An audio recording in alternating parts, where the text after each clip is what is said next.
alone, the streets are empty. The only thing I can see is the clock is ticking, but there's no time. I've been flying from town to town. Ang vlog na ito ay para sa wireless microphone po natin.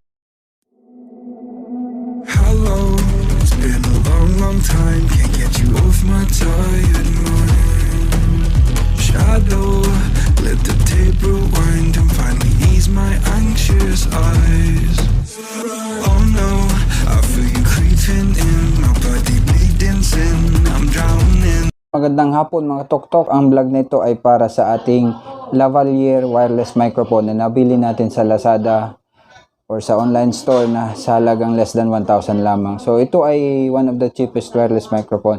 So na recommended para sa pag-vlog, pagre-record at kung ano pang mga maring gawin natin. So ngayon susukatin natin mga tuktok kung gaano kalayo yung kaya niyang kumonekta pa rin dyan sa receiver. So ayan mga tuktok, abangan nyo. Umpisa na natin mga tuktok kung gaano kalayo. Naririnig pa rin mga tuktok ang aking boses sa microphone.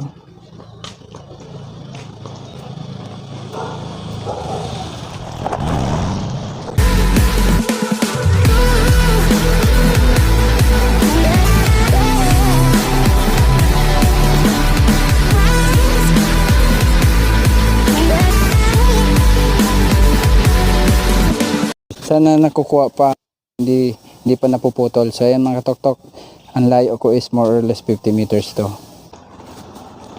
Kill the soul that I fought so hard to save. Hallowed by my love for you. To be exact, mga tuktok, is 99 steps galing doon. So sana kumukonekta pa rin siya. So ayan, tingnan natin. Napanood na rin natin yung ating pinagawang test sa ating microphone. So, kumukonekta nga yung boses natin. Hindi naman siya naputol. Yun nga lang doon sa may mga more or less 50 meters na yun or sa 99 steps to be exact. Medyo nagpuputol-putol siya kasi nakatalikod ako eh. Tapos tumatalon-talon pa ako nun. So anyway, nung nakaharap na ako, kumukonekta pa rin siya. Pero yun nga, medyo may kalayuan na.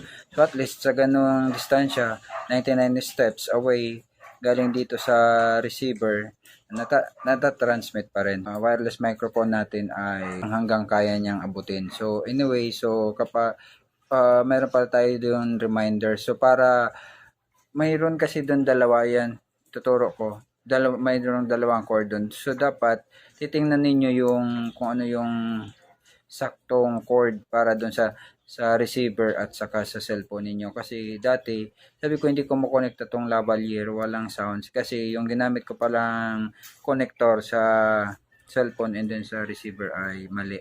Yung dalawa lang kasi yun eh, yung parang may good. Ayun, tingnan nyo mga tuktok, i-post ko.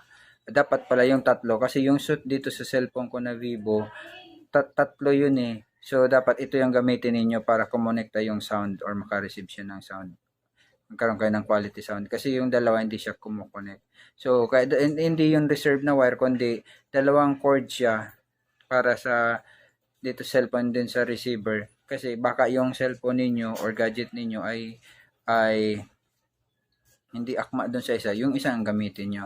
So anyway, so yun lang po ang ating vlog. So maraming salamat sa panonood at salamat sa pagtangkilik. So makaka-vlog na tayo ng maayos na may quality sound. So ngayon, ulitin ko na lang yung review ko doon sa tuktok after 1 year na review ko kasi gumamit ako doon ng wireless microphone pero hindi mali nga yung sabi kong pagka-connect ko kaya walang magandang sound. So anyway, sana abangan nyo ulit. Magre-review tayo. Mas maganda yung review natin kasi nagamit natin sa long drive vegan at saka sa Ilocos Norte. So sana abangan nyo yung review natin ang lavalier microphone kasi para magkaroon ng magandang sound at sana matuwa na rin kayo. Salamat! Ito ay sagot natin doon sa nag-comment sa atin na ang ganda daw ng vlog natin. Informative, sana mag-invest ako sa microphone kasi pangat daw ng audio ko. So thank you so much for the suggestion and salamat sa making me more na mapa-improve ang ating mga videos at vlog. So thank you sir kung sino man sila. Salamat!